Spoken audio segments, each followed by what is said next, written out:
नमस्कार मंडळी, आईचा बटवा या यूट्यूब चॅनलमध्ये तुम्हा सगळ्यांचे स्वागत आहे.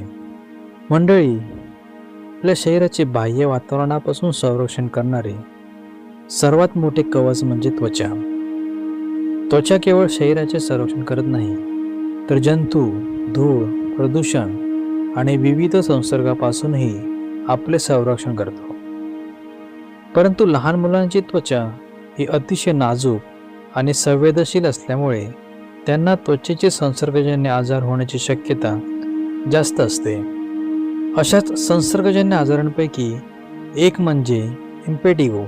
हा जीवाणूंमुळे होणारा त्वचेचा संसर्ग असून विशेषतः 2 ते 5 वर्ष वयोगटातील मुलांमध्ये अधिक प्रमाणात आढळतो.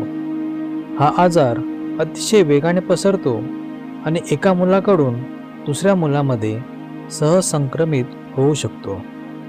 त्यामुळे वेळेत निदान, योग्य उपचार आणि स्वच्छतेची काळजी घेणे अत्यंत आवश्यक असते.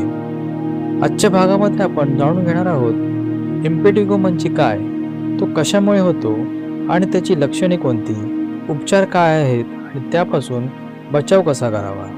इम्पेटिगो हा प्रामुख्याने स्टिफिलोकोकस ऑरियस आणि स्ट्रेप्टोकोकस पायोजेन्स या जीवाणूंमुळे होतो. सामान्यतः निरोगी त्वचा जीवाणूंना आत प्रवेश करू देत नाही, परंतु खालील परिस्थितीमध्ये त्वचेचे नैसर्गिक संरक्षण कमी होते आणि संसर्ग होऊ शकतो. मुलं खेळताना पडणे, खरचटणे किंवा त्वचेवर लहान जखमा होणे सामान्य असते. अशा जखमांमधून जीवाणू शरीरात प्रवेश करतात.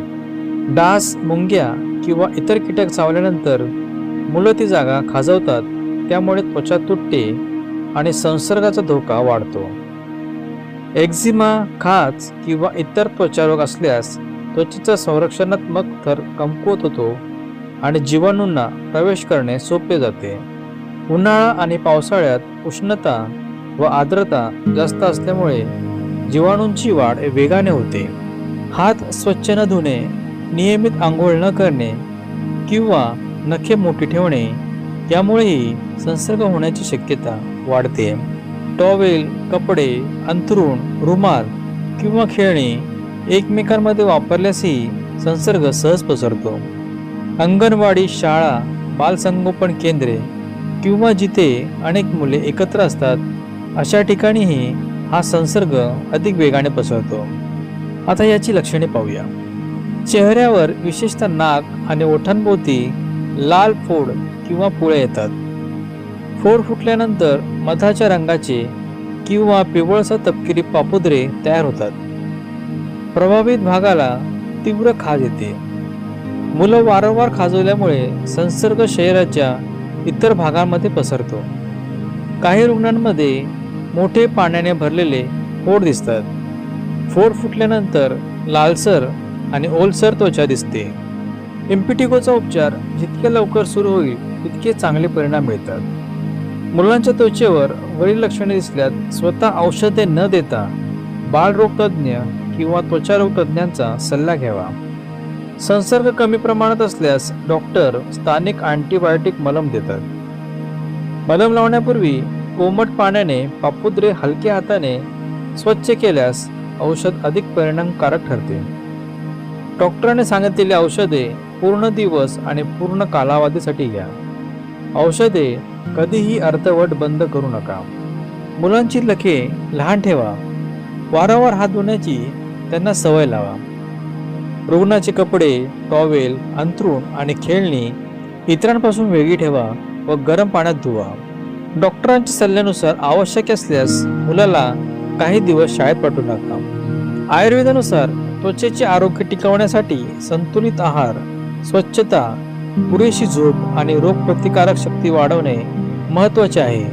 परंतु इम्पेटिगो हा जीवाणूजन्य संसर्ग असल्यामुळे त्यावर वैद्यकीय उपचार आवश्यक असतात.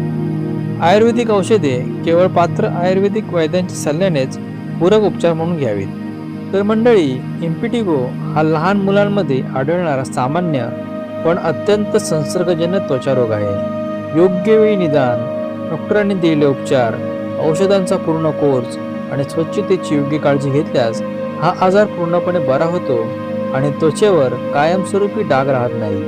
मुलांच्या त्वचेवर कोणताही संशयास्पद फोड, पापुद्रा किंवा संसर्ग दिसल्यास त्याकडे दुर्लक्ष करू नका. वेळेत उपचार हेच सर्वात प्रभावी संरक्षण आहे. तर मंडळी, हा माहितीपूर्ण व्हिडिओ तुम्हाला आवडला असेल तर चॅनलला लाईक, शेअर व सबस्क्राईब करायला विसरू नका. धन्यवाद.